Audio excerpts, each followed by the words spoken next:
అందుకే మిత్రులారా ఈరోజు జరగబోయే పరిణామాలు రాబోయే తీర్పు ఈ వరంగల్ నుంచే మొదలవ్వాలి. నేను అందుకే మిమ్మల్ని అడుగుతున్నా. నిన్నగాక మొన్న హరీష్ రావు గారు ఒక మాట అన్నాడు, రైతు రుణమాఫీ చెయ్యి, రైతు రుణమాఫీ చేస్తే రాజీనామా చేస్తా అన్నాడు. నేను ఈ వేదిక మీద నుంచి మాట ఇస్తున్నా. రామప్ప దేవాలయం శివుడి సాక్షిగా, సమ్మక్క సారలమ్మ సాక్షిగా, 1000 స్తంభాల గుడి సాక్షిగా, అక్కడి సూర్యుడు ఇక్కడ ఉదయించిన, భూమి ఆకాశం తిరగబడ్డా, తుఫానులు వచ్చినా, భూకంపం వచ్చినా, భూమి బద్దలైనా నేను మాట ఇస్తున్నా.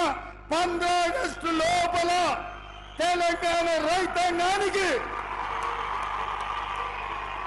15 ఆగస్టు లోపల తెలంగాణ రైతాంగానికి 2 లక్షల రూపాయల రుణమాఫీ చేసి తీరుతా.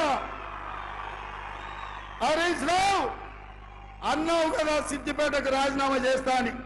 రాజీనామా పత్రం జేబులో పెట్టుకో. 15 ఆగస్టు నాడు నీతోని మాట్లాడతా బిడ్డ. మాట మీద ఉండాలి. నీ మామలాక మాట ఇచ్చి మాట తప్పి దళితుని ముఖ్యమంత్రి చేస్తా, లేకపోతే తలకాయ నరుకుంటాని తలకాయ లేని మాటలు మాట్లాడతాం అనుకుంటున్నావేమో. 15 ఆగస్టు నాడు నీతో మాట్లాడతా. దేశానికి స్వతంత్రమే కాదు, రైతులకు కూడా ఆర్థిక స్వతంత్రం తీసుకొచ్చే రోజు 15 ఆగస్టు 2 లక్షల రుణమాఫీ చేస్తా. ఆయనలో నీతో మాట్లాడతా. ఇవాళ ఆశామాసిగా సవాళ్లు స్వీకరించిన సిద్దిపేట చెప్పుడు కాదు, జేబుల రాజీనామా పత్రం పెట్టుకో. ఇక ఆయన సొక్కడైనోడు ఆయనలో 100 రూపాయలు పెట్టి పెట్రోల్ తెచ్చుకున్నాడు. 10 పైసలు అగ్గిపెట్టి దొరకలే. ఇప్పుడు కూడా గట్లనే అనుకుంటున్నాం. మా వాళ్ళందరూ సిద్ధంగా పెట్ట తలావు అగ్గిపెట్ట కొనుక్కొని నీ సంగతి చెప్పడానికి. నువ్వు ఏదో తెలంగాణ సమాజాన్ని ఎడ్డిదో గుడ్డిదో మాటలతో మోసం చేయొచ్చు అనుకుంటున్నాం. అవన్నీ ఏం కుదరవు.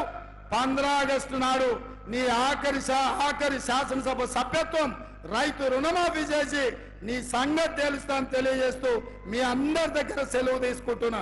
జై కాంగ్రెస్, జై కాంగ్రెస్. ధన్యవాదాలు సోదరులారా.